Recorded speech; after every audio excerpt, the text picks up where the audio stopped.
Hello, आता आपण बघूया लग्नानंतर होईलच प्रेम याचा एपिसोड रिव्ह्यू. जीवा नंदिनीच्या आठवणीमध्ये गुंग असतो. त्याला ते सगळं आठवत असतो की घरात उंदीर घुसल्यावर नंदिनी कशी त्याला मिठी मारते ते. तेवढ्यात त्याला भास्करचा फोन येतो. तेव्हा भास्कर बोलतो, काय रे जीवा, गेली का मस्ती, माझ्यावर हात उगारतोस ना. तेव्हा जीवा बोलतो की फोन कशाला केलायस. अहो काका. तेव्हा भास्कर हसतो. अहो काका, अहो भास्कर काका, हा फीवर उतरला वाटतं तुझा.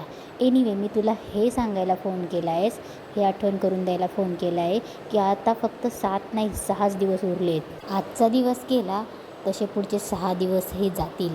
तेव्हा जीवा बोलतो, जातील ना, जातील ना, आजचा दिवसही जाईल, ते 6 दिवसही जातील आणि ती जागा तुझ्या हातातूनही जाईल. तेव्हा भास्कर बोलतो, ओ आय सी, तू ती जागा परत विकत घेणार आहेस का. तेव्हा भास्कर बोलतो, त्याच्यासाठी तू पैसे कुठून आणणार आहेस, चोरी करणार आहेस का. तेव्हा जीवा बोलतो, चोरी करायची सवय तुला आहे अरे, म्हणूनच तू माझी ती जागाही चोरी केलीस आणि ती आयडियाही चोरलीस ना. तेव्हा जीवा बोलतो, हिऱ्यांच्या चोरीची काळजी जवाहिराला असते, हिऱ्यांच्या खाणीला नाही. तेव्हा जीवा बोलतो, 1000 आयडिया पैदा करू शकतो मी, 1000. ती आयडिया आहे ना माझ्याकडून तुला भीक आहे, भीक चल. तेव्हा भास्कर ओरडतो, ए भिकारी कोणाला म्हणतोस रे तू. तेव्हा जीवा बोलतो, तुला बोललो रे म्हाताऱ्या, कळलं का. तेव्हा जीवा बोलतो, अरे केस पांढरे झाले रे तुझे, एक पैशाची अक्कल नाही तुला. तेव्हा भास्कर चिडतो, ए अरे अक्कल तुला असती ना तर ज्या पेपरवर तू साईन केली ना त्या पेपरवर मी दुसरा पेपर चिटकवला आहे, हे तुला कळलं असतं बेअक्कल. तेव्हा जीवा शॉक्ड होतो आणि उठतो आणि बोलतो, काय तू फ्रॉड केला होतास. तेव्हा भास्कर बोलतो, हो मी तुला फसवलं आणि तू बेअक्कल बिंडो, तुला सांगू का जीवा, तुला कोणीही विकून खाईल रे. तेव्हा जीवा बोलतो, मला कोणीही विकून खाईल किंवा मी भाव खाऊन जाईल हे येणारे 6 दिवसच ठरवतील. म्हाताऱ्या, चिअर्स, असं जीवा बोलतो आणि फोन ठेवतो. भास्कर विचारात पडतो, याला कसं कळलं मी पितोय. इकडे जीवा बोलतो, आता तुझी दारू मी उतरवणार भास्कर, मला फसवलंयस ना, आता मी तुला फसवीन, तुझा डाव तुझ्यावरच उलटवीन.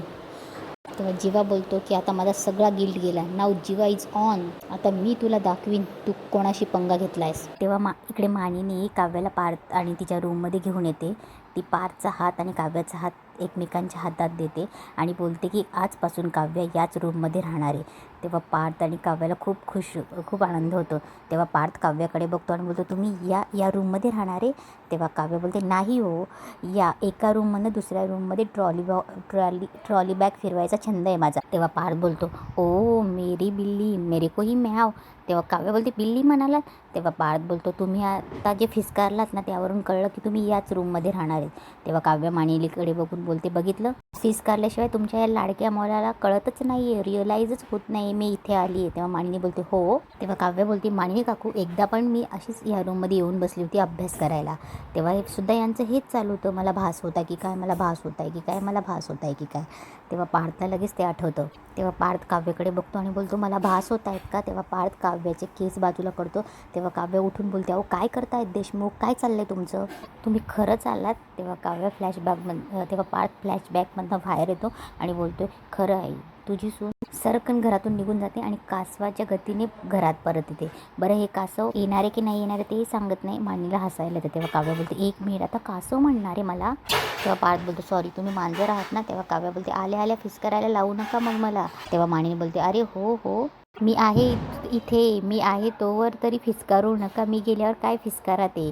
तेव्हा पार्थ मानिनीकडे जातो बोलतो, नाही तू जाऊ नको, तुम्ही आहेत म्हणून मी सेफ आहे, नाहीतर या डेंजर. तेव्हा मानिनी बोलते, असं नाही आहे पार्थ, उलट काव्य तुझ्याबरोबर असली ना की तू सेफ आहेस. खरंच माझ्या सत्यवानाची सावित्री काव्या, असेच एकमेकांना जपा, एकमेकांना जीव लावा. तेव्हा पार्थ बोलतो, बरं आई, काव्या इथे आल्यात हा चमत्कार कसा झाला. तेव्हा मानिनी शांत बसते. तेव्हा काव्या बोलते, मानिनी काकू, देशमुखांना खूप प्रश्न पडलेत, मी जातेच आता. तेव्हा काव्या ट्रॉली बॅग उचलणार, तेवढा पार्थ बोलतो, नाही नाही नका जाऊ, कुठे जाता येत आता.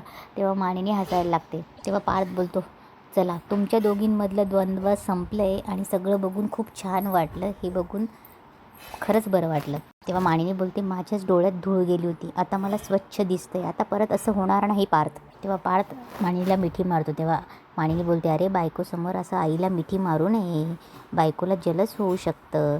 तेव्हा दोघांच्या गालाला हात लावते. काव्य हसते, दोघांच्या गालाला ती हात लावते आणि बोलते, चला येते मी. मानिनी जाताना दरवाजा बंद करून जाते. तेव्हा पार्थ आणि काव्य एकमेकांकडे बघून थोडे ओशावल्यासारखे होत असतात. तेव्हा काव्य आपली ट्रॉली बॅग घेते आणि बाजूला जाते. तेव्हा काव्याची नजर पार्थने काढलेल्या स्केचकडे जाते. काव्य इतकी बघून शॉक होते की ती बोलते, माझं चित्र कोणी काढलं. तेव्हा पार्थ खुणवतो. तेव्हा काव्य बोलते माझं चित्र तुम्ही काढलं. तेव्हा पार्थ बोलतो टॉप 30 आर्किटेक्टपैकी एक आहे, एवढं तर जमणारच ना, कसं वाटलं. तेव्हा काव्या बोलते सुंदर आहे अगदी, नाक डोळे. तेव्हा पार्थ बोलतो फिस्कारणं सुद्धा काढणार होतो पण नख. तेवढ्यात काव्य बोलते सिरियसली. तेव्हा पार्थ थोडा शांत होतो. तेव्हा काव्य हसते आणि बोलते मानलं बाबा तुम्हाला, कमालीचे आर्टिस्ट आहात तुम्ही पण मला एक सांगा, का काढलं तुम्ही देशमुख. तेव्हा पार्थ बोलतो का म्हणजे वेळ जात नव्हता आणि तुम्ही सुद्धा या रूममध्ये नव्हतात. तेव्हा पार्थ काव्याला बोलतो आता जेव्हा जेव्हा तुम्ही नसाल तेव्हा काव्या 2.0 असेल माझ्यासोबत. तेव्हा पार्थ बोलतो आवडली का माझी काव्या. तेव्हा काव्या बोलते तुमची. तेव्हा पार्थ बोलतो म्हणजे स्केच आवडलं का. तेव्हा काव्या बोलते छानच आहे, माझ्यापेक्षा गोडच आहे ही तुमची काव्या 2.0. इकडे मानिनी विक्रमकडे येते आणि बोलते अरे आलात तुम्ही. तेव्हा विक्रम बोलतो आलं का आमचं सरकार, कुठे गेलं होतं. तेव्हा मानिनी बोलते 2 पक्षांमध्ये युती घडवायला गेलं होतं. तेव्हा विक्रम बोलतो अरे वा, काय बोलता, हल्ली आमच्यासारख्यांचं लक्षातच येत नाही हो, कधीही चार्जअप होतं.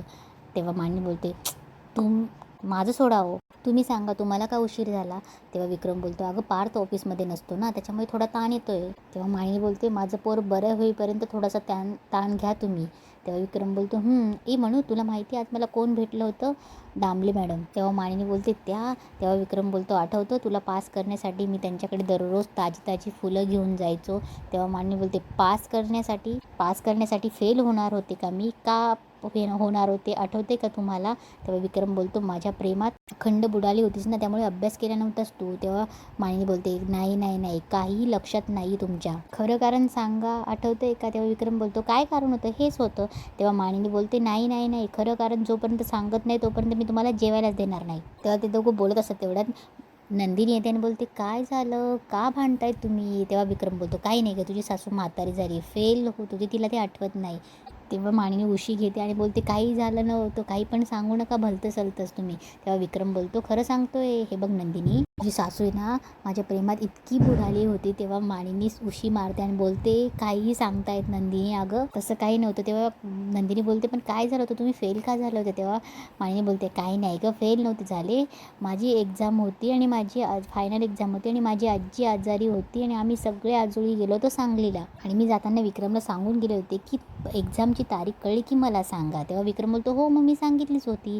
तेव्हा मानिनी बोलते ज्युनियर कॉलेजच्या एक्झामची तारीख सांगितली होती, मग माझी एक्झाम होती तेव्हा मी गावी होती आणि ज्युनियर कॉलेजची एक्झाम होती तेव्हा मी इथे आले, मग काय होणार, अख्खं वर्ष वाया गेलं होतं ना त्यांच्यामुळे. विक्रम बोलतो की अशी माती खाल्ली होती का मी.